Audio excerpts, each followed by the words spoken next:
Bonsoir à toutes les amis, comment allez-vous ce soir?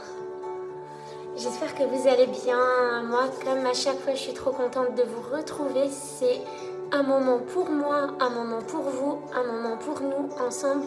J'adore. J'espère que vous allez bien. Allez, comme d'habitude, je vous laisse vous connecter tranquillement en musique. Et je pense que ce soir, je vais faire court parce que j'ai un coaching juste derrière avec une merveilleuse femme que j'adore. J'ai trop hâte. Allez. Bienvenue à toutes celles qui nous rejoignent tous les jours. Tous les jours, je vois des nouveaux noms sur mes mails, sur mon profil. Donc, ça fait super plaisir de voir que... voilà, qu'il y a des nouvelles personnes qui sont en train d'intégrer un peu le monde du coaching, le monde du développement personnel, le monde des alternatives, on va dire, de l'alternative, de la créativité, de la liberté aussi. C'est génial. Bon, allez, on va démarrer tout doucement. Bon, la première chose que j'ai envie de vous dire, les filles, c'est de vous inscrire, en cliquant sur le lien que je vais vous mettre en commentaire, de vous inscrire en liste d'attente du programme Psychoneuronutrition qui démarre au 1er janvier. En liste d'attente, pourquoi? Puisque ça me permettra justement de pouvoir vous envoyer le contenu gratuit que je suis en train de vous préparer en lien avec ce programme.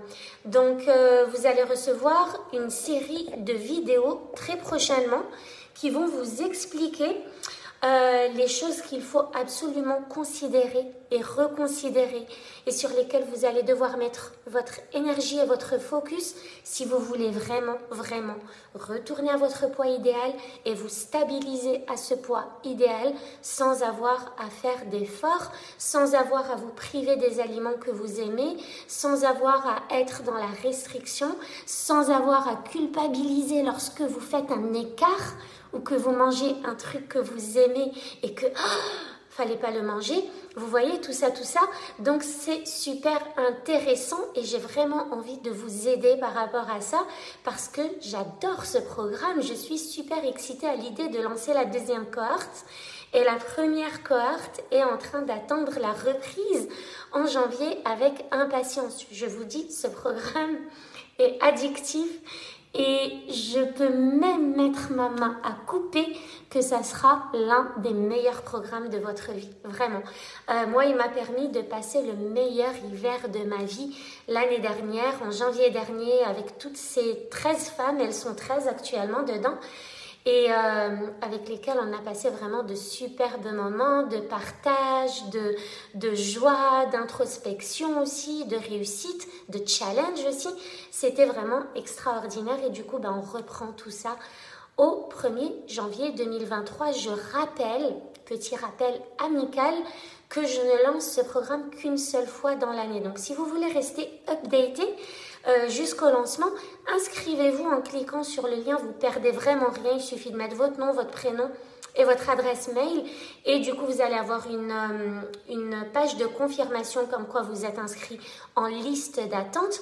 En liste d'attente, juste en attente des informations que je vais vous envoyer durant tout le mois de décembre. Ok, donc pour recevoir mes communications, vous avez besoin de passer par cette petite étape et moi j'ai besoin de savoir où je peux vous contacter. Voilà, donc ça c'était la première chose que j'avais envie de vous dire et je suis très contente par rapport à ça. Si vous avez loupé les premiers lives de cette série, regardez-les, ils sont juste en bas sur mon profil. Aujourd'hui, on est le 15 novembre, donc c'est le 15e live, on est exactement à la moitié. Ce dont j'aimerais parler aujourd'hui, c'est quelque chose de super important. Et vous le savez, moi j'aime bien vous parler de choses qui vont vous servir sur plusieurs sphères, dans plusieurs sphères et dans plusieurs domaines de vie. Et pas que dans l'objectif de perte de poids. Ok ? C'est quelque chose de super important à intégrer. J'en parle à toutes mes clientes en fait. Dès que vous avez un objectif, vous devez considérer ça et vous devez y réfléchir. aujourd'hui, vous êtes dans une situation actuelle. Ok? Aujourd'hui, par rapport à ce que vous voulez atteindre, vous êtes à un point A. Vous êtes à une case de départ. Ok? Vous êtes à une origine. Que ce soit point de vue perte de poids, vous êtes à un certain poids actuellement. Que ce soit point de vue finance, vous êtes à certaines finances actuellement. Que ce soit point de vue relationnel, vous avez certaines relations, une certaine situation relationnelle actuellement que vous avez envie de changer, un poids que vous avez envie de changer, des finances que vous avez envie d'impacter, etc., etc. Donc aujourd'hui, au moment où je vous parle, vous êtes à une situation actuelle, d'accord? En termes de perte de poids ou de retour à un poids de santé, vous êtes dans une situation à cet instant T, d'accord? Vous voulez peut-être perdre 10 kilos, vous voulez peut-être rentrer dans vos vêtements de l'année dernière, vous voulez peut-être perdre 2 tailles de ceinture, vous voulez peut-être vous sentir plus légère, perdre le petit bidou et vous sentir plus confortable dans votre corps, etc. Donc vous êtes à une situation initiale, d'accord? Actuelle. Vous voulez atteindre une situation désirée. Vous voulez atteindre un état désiré. Vous voulez... Alors, je désactive juste Siri, qui croit que je lui pose des questions sur mon ordi à chaque fois et qui se déclenche. Vous voulez atteindre un état, un ressenti, une image de vous désirée, d'accord? Donc, vous allez de votre point A à un autre point, B, C, D, E, peu importe. Donc, vous êtes là et vous voulez aller ici, ok? Je vais y aller très simplement pour que vous compreniez bien ça, et c'est super important parce que c'est pas toujours confortable de l'accepter. Quand vous êtes à votre point A, d'accord, vous avez des résultats là que vous ne désirez plus avoir. Okay? Dans cette situation inconfortable, vous avez des résultats que vous ne voulez plus avoir. Ce qu'il faut comprendre, c'est qu'il y a un certain schéma répétitif qui a mené à ces résultats. C'est-à-dire qu'aujourd'hui, dans votre situation actuelle, il y a des comportements que vous adoptez et des habitudes que vous avez qui vous mènent à ces résultats constamment que vous ne désirez pas avoir. Si vous voulez perdre du poids et qu'aujourd'hui vous êtes en surpoids, par exemple, c'est qu'il y a forcément des habitudes qui sont en place de manière consciente ou inconsciente qui font que vous stagnez dans ces situations indésirables. Il y a forcément des comportements que vous adoptez de manière consciente ou inconsciente qui font que vous stagniez dans cette situation indésirable et que vous obteniez toujours un peu du même résultat.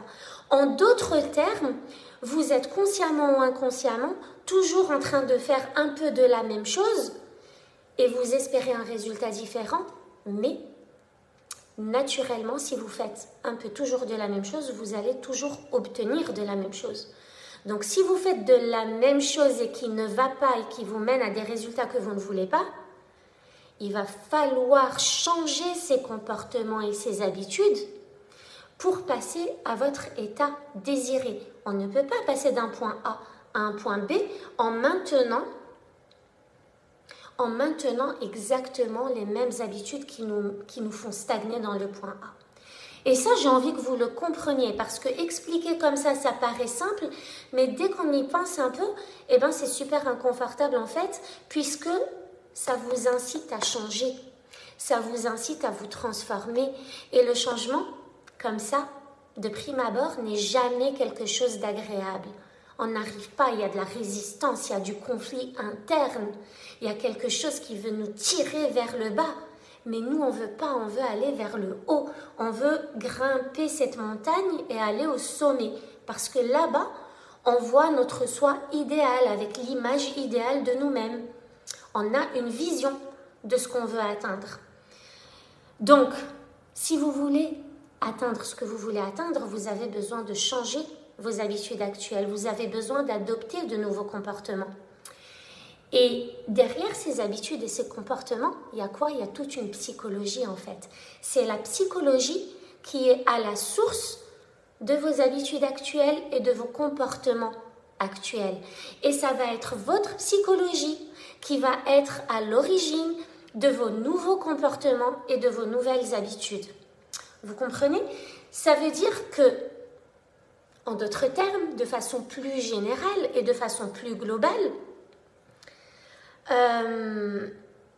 derrière chaque situation inconfortable, il y a une psychologie à modifier. Ça veut dire que tant qu'on n'agit pas sur l'humain que vous êtes et sur ce qu'il se passe dans la tête de cet humain, on ne peut absolument rien changer. Si on ne change pas notre psychologie, nos comportements ne vont pas changer, nos habitudes ne vont pas changer et du coup notre situation ne va pas changer. Ok? Et c'est ça l'erreur que beaucoup commettent. Beaucoup veulent changer et veulent atteindre un point désiré, mais ne veulent pas changer leurs habitudes et leurs comportements. Or, c'est par ça que tout passe, c'est par ça que tout commence. Ok? Et je vous l'ai dit et je vous le répète, ce qui est le plus difficile, c'est d'amorcer ces changements-là. C'est le démarrage. La fusée, elle brûle 80% de son carburant juste au décollage. Mais une fois qu'elle atteint une vitesse de croisière, elle ne consomme plus grand-chose. Et bien c'est exactement pareil à chaque fois que vous voulez mettre des objectifs en place. Il va falloir envisager des changements d'habitude et de comportement à mettre en place. Et ça demande énormément d'énergie de départ. Mais vous allez aussi atteindre une vitesse de croisière où tout va vous paraître facile, fluide, souple et plaisant. Ok? Et j'avais vraiment envie d'insister là-dessus parce qu'on ne peut pas envisager de changement si on n'est pas prêt au changement, si on ne se prépare pas à ce changement. Or, le changement, c'est la seule chose qui est permanente dans la vie en fait et dans la nature. Le changement, il est permanent, il est tout le temps là, tout est en train de changer. Regardez juste aujourd'hui autour de vous, les saisons, les arbres, les plantes, le temps, le ciel, tout est en train de changer. La nature change constamment et on est des êtres de changement, on est des êtres d'évolution. Donc plutôt que de faire résistance au changement et de se dire non, moi je veux continuer à rester dans ma petite zone confortable où rien ne bouge, mais je veux atteindre mon point B. Plutôt que d'être dans cette dynamique-là qui va vous faire stagner dans votre problématique, il faut vraiment s'ouvrir l'esprit et se dire ok, je suis prête à traverser les flammes du changement. Je suis prête à mettre ce qui est nécessaire et approprié en place pour générer le changement que je désire, puisque je le fais pour mon plus grand bien et pour le bien de tous ceux concernés. Okay? Donc si on en revient à l'alimentation, évidemment que vous allez devoir changer vos habitudes et vos comportements. Sauf que moi, je ne vous parle pas de changer votre assiette. Là, on parle vraiment de changer les habitudes qui sont en pilotage automatique et qui nous desservent aujourd'hui en habitudes qui vont vous servir, qui vont vous être bénéfiques, qui vont vous tirer vers le haut, tout en les rendant inconscientes. Parce que, que je sais que lorsqu'on essaie d'agir sur les choses de façon consciente, il y a de la résistance. Je crois qu'on a eu une petite coupure de réseau. Je suis de retour. Il y a eu une petite coupure de réseau. C'est en train de tourner. Donc, je ne sais plus ce que je vous disais du coup, mais ce que je disais, je pense, c'est que le cerveau est là, votre ego est là pour vous surprotéger, pour vous éviter la souffrance, vous éviter la douleur, vous éviter même la peur. Il veut vous éviter la peur, donc il essaye de vous maintenir dans ce petit cocon dans lequel vous vous sentez bien parce que vous avez des habitudes que vous connaissez, vous avez des comportements que vous connaissez, vous obtenez des résultats que vous connaissez, quand bien même ils seraient inconfortables ou indésirables, comme vous les connaissez, votre cerveau veut vous maintenir là-dedans. Mais le but, ça va être vraiment d'aller agir sur votre esprit inconscient parce qu'il y a vraiment que ça. qui fonctionne. Quand on fait les choses de manière inconsciente et qu'on les installe dans notre tête de manière inconsciente, ben elles deviennent inconscientes et naturellement mises en place. Donc, imaginez que vous puissiez vous éloigner de tous les aliments qui ne sont pas bons pour vous, mais de manière inconsciente. Le cerveau ne va pas faire de résistance puisque c'est déjà là-dedans. Ça va devenir un comportement automatique. Vous aurez cette espèce de répulsion pour les aliments qui ne sont pas bons pour vous, mais de manière inconsciente.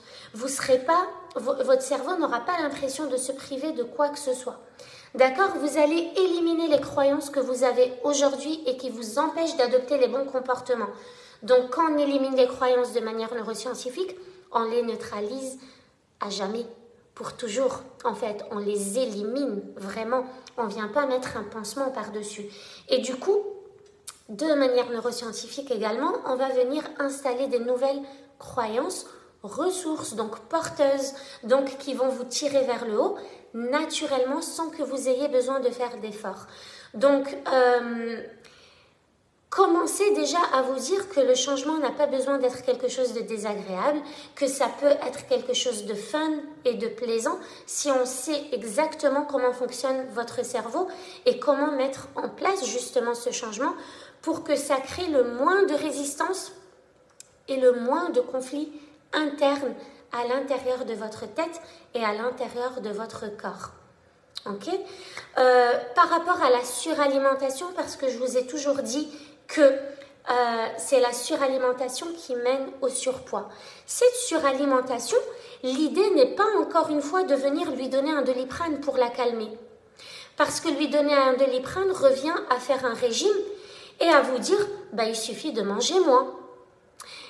Mais le truc, c'est que je sais que c'est beaucoup plus facile à dire qu'à faire. Et c'est même, j'irai plus loin en disant que c'est même quasiment impossible à faire pour jouer sur la suralimentation, parce qu'il faut savoir que dans notre société, on mange quasiment tous plus de 30% de plus que ce qu'on devrait manger. D'accord? Mais encore une fois, parce qu'on a été conditionné, parce que la société nous suggère des besoins. Donc ça, j'en ai déjà parlé plusieurs fois. Maintenant, il faut même savoir que les quantités qu'on nous sert et qu'on se sert, donc qu'on nous sert à la cantine, qu'on nous sert au restaurant, qu'on se fait livrer, qu'on se sert même soi-même dans son assiette, eh ben, c'est des quantités qui généralement vont correspondre à la quantité que quelqu'un doit manger, doit ingérer, mais ce quelqu'un, en fait, est une personne qui va travailler à l'extérieur, qui va faire une tâche pénible à l'extérieur pendant 12 heures chaque jour. Imaginez, ça veut dire que c'est une personne qui brûle des calories dans une tâche difficile et pénible pendant 12 heures chaque jour, qui peut se permettre et qui a besoin, on peut dire que son métabolisme, son organisme, son corps et son cerveau ont besoin de toute cette quantité de nourriture pour pouvoir fonctionner, pour pouvoir se ressourcer. Donc pour activer le métabolisme, brûler des calories et pouvoir trouver l'énergie nécessaire pour maintenir cette tâche. Aujourd'hui, il n'y a quasiment personne, d'où l'importance de calculer le métabolisme de base. Oui, salut Quentin, je suis d'accord, mais tu vois, avant tout ça, avant tous ces calculs, avant tout ce travail sur le métabolisme, sur la nutrition, sur qu'est-ce qu'il faudrait manger, qu'est-ce qu'il faudrait éviter, etc., ben, il y a en fait tout un travail inconscient et psychologique à faire. Et c'est ce que j'explique en fait dans ces lives, c'est que ça, le métabolisme et la nutrition, le côté nutritionnel, c'est vraiment la cerise sur le gâteau. Parce que si on ne commence pas par faire un travail de comportement et d'habitude inconsciente et de croyance et, de comportement, tout simplement, et de psychologie, de psycho-affectif, de psycho-émotionnel, tout ça, c'est lié à la prise de poids et à la suralimentation. Ben, si on ne fait pas ça, on peut faire tous les calculs qu'on veut, on peut changer toutes nos habitudes alimentaires et changer notre assiette, on peut se priver de tout ce qu'on veut, on peut arrêter les sucres, on peut suivre des régimes protéinés, hypercaloriques, hypocaloriques, on peut vraiment faire tout ce qu'on veut, point de vue calcul. Ça ne fera pas en sorte de nous stabiliser à ce poids idéal et de ne jamais le reprendre. Ça ne fera pas en sorte de résoudre le problème de base, qui est le vrai problème qui a mené à la suralimentation. Donc je suis complètement d'accord, l'activité physique est nécessaire évidemment, au moins pour activer les émonctoires. Calculer son métabolisme de base, c'est nécessaire aussi, mais tout ça, vraiment, c'est la cerise sur le gâteau, parce que ce qui m'a permis moi de me stabiliser à un poids de santé, c'est pas les régimes que j'ai pu tenter il y a longtemps, c'est pas tout ce qui est basé sur le manque et la privation ou la culpabilité, c'est vraiment d'aller faire un travail de développement personnel en premier lieu. Mais je suis complètement d'accord avec toi, pour peaufiner le tout, d'ailleurs dans mon programme, c'est tout à la fin qu'on va parler de nutrition et qu'il y a une intervention de webinaire sur la nutrition avec une coach en nutrition, mais c'est pas le problème de base. C'est pas ça qui va être à l'origine de votre poids de forme, de votre énergie et de votre vitalité. Ok, donc qu'est-ce que je voulais dire? C'est ça que je voulais dire. C'est que la société nous a conditionnés et aujourd'hui, voilà, il y a des quantités universelles de nourriture, mais comprenez bien, encore une fois, que du moment que vous mangez dans la zone où vous ressentez de la faim physique, c'est-à-dire de la vraie faim, la faim du corps, et la zone où vous commencez à ressentir de la satisfaction, de la satiété, vous pouvez manger tout ce que vous voulez dans cette zone-là, vous ne prendrez pas de poids. Du moment que vous mangez entre le moment où vous avez faim et le moment où vous ressentez la satiété. Et ça, il n'y a aucun régime qui peut le décider à votre place ou qui peut savoir à votre place à quel moment vous avez faim et à quel moment vous ressentez la satiété. Ce qu'il faut faire, c'est un travail de développement personnel pour savoir jauger ces deux niveaux-là. Comment jauger la faim physique quand on a été déconnecté de son corps aussi longtemps et comment jauger, comment évaluer qu'on est à satiété quand on a été complètement déconnecté de son corps et de sa conscience aussi longtemps. Comment on peut savoir ça? Donc ça, c'est ce que je vous explique dans ce programme. C'est guidé pas à pas pour vous expliquer toutes ces choses-là parce qu'elles sont primordiales.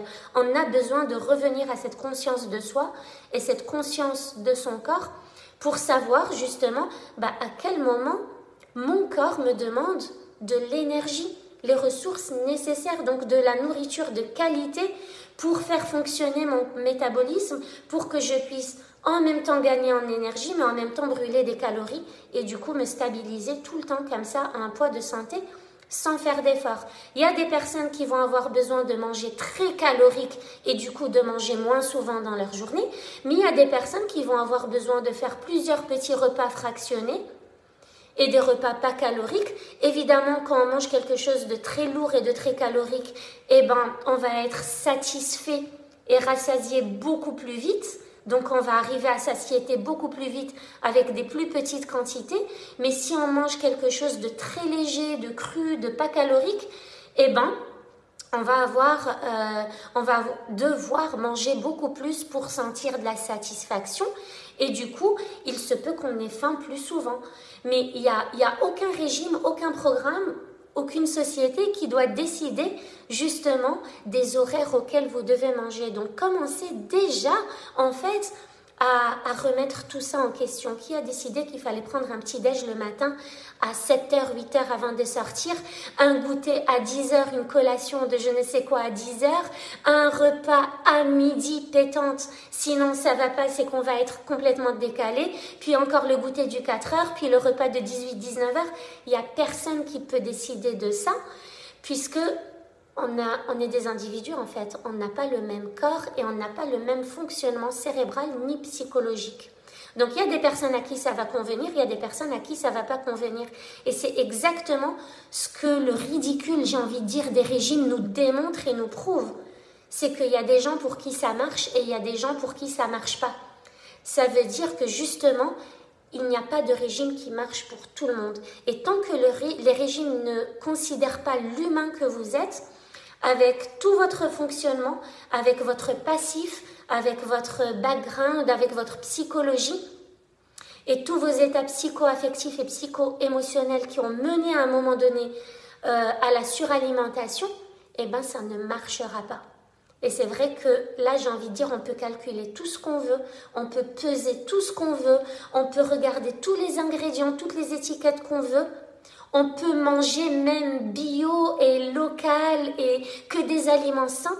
Si on ne comprend pas ça, eh ben on pourra prendre du poids et on pourra le perdre effectivement, mais on le reprendra toujours en fait. Tous les régimes, c'est des régimes yo-yo. Donc tout ça, je l'ai déjà dit dans d'autres lives, mais je tenais à insister là-dessus par rapport à ça. Ce que vous devez retenir de ce live d'aujourd'hui, c'est cette histoire de comportement. Si vous voulez passer d'un point A à un point B, il faut comprendre qu'aujourd'hui, dans votre point A, ben, vous avez des habitudes et des comportements. D'accord? Et ces habitudes et ces comportements de votre point A vous donnent des résultats que vous ne désirez plus avoir aujourd'hui. C'est toujours nos comportements qui donnent des résultats. Si on ne veut plus ces résultats et qu'on veut passer à un point B, on doit venir jouer sur la psychologie qui nous a fait adopter ces comportements et qui a mené à ces résultats. Si on n'est pas prêt à changer notre psychologie, si on n'est pas prêt à changer notre comportement, si on n'est pas prêt à venir changer nos habitudes en posant des actions concrètes et faciles mais efficaces qui nous permettent justement de changer, de nous transformer de l'intérieur pour que ça se voit à l'extérieur, on n'atteindra pas ce point B. Et elle est là l'erreur pour conclure, des personnes qui veulent atteindre énormément de choses mais qui ne veulent pas se bouger à ce niveau-là, qui ne veulent pas changer, qui veulent stagner dans leurs habitudes actuelle, de leur situation actuelle qui correspond à un mindset fixe. Nous, ce qu'on veut, c'est un mindset de croissance. Ok? C'est se dire, ok, je suis observatrice de ma vie. Ça a marché, ça n'a pas marché. Ça, je garde pas, ça, je vais modifier. Bam! Mindset de croissance, c'est un mindset qui est prêt à tenter, à rebondir, à échouer, à se relever, à se ramasser, se relever encore, rebondir encore pour atteindre son point B en se transformant sur le chemin. Et c'est cette transformation intérieure qui va rayonner à l'extérieur. Okay? Donc ça, c'était pour le live d'aujourd'hui. Et puis moi, je vais filer à mon coaching et je vous retrouve du coup demain pour le 16e live de cette série. On va finir tout le mois de novembre à discuter de ça parce que c'est super important. Et le mois de décembre va être majoritairement consacré au lancement du programme qui commence le 1er janvier 2023.